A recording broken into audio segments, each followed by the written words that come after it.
নমস্কার। আমি কথা কবিগুরু রবীন্দ্রনাথ ঠাকুরের লেখা বীর পুরুষ কবিতাটি পাঠ করছি। মনে করো যেন বিদেশ ঘুরে মাকে নিয়ে যাচ্ছি অনেক দূরে। তুমি যাচ্ছ পালকিতে বাচড়ে, দরজাটা একটুকু ফাঁক করে।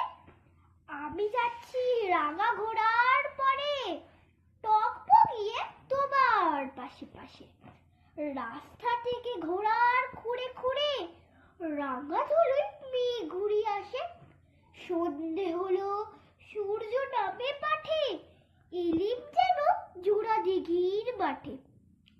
ধুধু করে চিদিক পারে যায়, কোনো খাদ্য জনমানব নাই। তুমি যেন আপন মনে তাই। ভয় পেয়েছো